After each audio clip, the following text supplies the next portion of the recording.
साथीहरू एकदमै छुटाउँदै नछुटाउने भिडियो एकैछिन यो भिडियो सुनेर तपाईँले यो भिडियो मन परे शेयर गर्नु होला एकैछिनमा भाइको कुरा सुन्नु। हिन्दू धर्मको मान्छेले पो गाईलाई पुज्छ त, तर हामी त मुस्लिम हौँ, हामी त क्रिस्चियन हौँ, हामी त बुद्धिस्ट हौँ, हामी त किराँत हौँ, हामीहरूले त गाईलाई पुज्दैनौँ नि। त्यही भएर हामीले त गाई त खान पाउनुपर्छ, गाई गोरु हामी काटेर खान पाउनुपर्छ भनेर थोरै साथीहरूले कुरा उठाउनु भयो। यो कुरा उठाउनमा जायज पनि छ, तर यो कुराले चाहिँ म कसरी बुझाइदिन्छु भने गाई काटेर एकदम खानुहुन्न सही, भन्ने कुरा बिल्कुल यो हामी धर्मलाई मात्रै नहेरौँ, सबै धर्मले सबै धर्मलाई सम्मान गरौँ।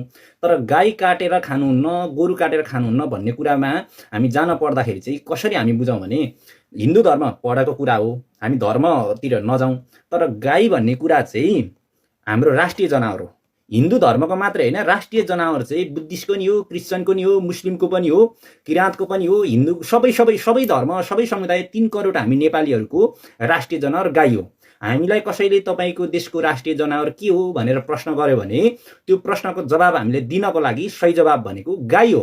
त्यसैले त्यो राष्ट्रिय जनावरलाई चाहिँ हामीले मान्नुपर्छ। त्यसो भएको कारणले गर्दाखेरि राष्ट्रिय जनावर हाम्रो देशको गाई हो, त्यही भएर गाईलाई काटेर खानुहुन्न।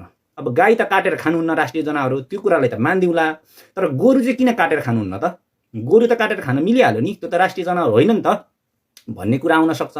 अब यो कुरा फेरि के हो भने एक त गोरु गाईबाटै जन्मिने हो, अर्को कुरो हाम्रो देश चाहिँ कृषि प्रधान देश हो भनेर हामी धेरै भाषणहरू ठोक्दै हिँड्छौँ। हो पनि कृषि प्रधान देश पनि हो, हाम्रो हिमालदेखि तल तराईसम्म कृषि नै कृषि छ। तर कृषि प्रधान देश भए तापनि विकसित मुलुकमा जस्तो विभिन्न प्रविधिलाई प्रयोग गरेर हामीले कृषिको कामहरू गर्न सक्दैनौँ। हाम्रो सबै भूभागहरूमा ट्र्याक्टरहरू जाँदैन। अब पहाडी मुलुकमा, हिमाली मुलुकमा त अब ट्र्याक्टर लगेर जोताउँला र त्यहाँ कृषिको काम गराउँला भनेर त नसोचे पनि हुन्छ। एक गारामा जोताउँला, अर्को गारामा झार्न पर्यो भने लडाएर गुन्टुङ गुन्टुङ छाडिदिनु पर्ने हुन्छ। त्यसो गरेर त काम गर्नै सकिँदैन। त्यसको लागि के हो त भन्दा गोरुले जोत्नु पर्यो। अब गोरुलाई हामीले प्रयोग गरेर गोरुलाई त्यत्रो जमिन चिर्न लाएर बर्खाभरि गोरु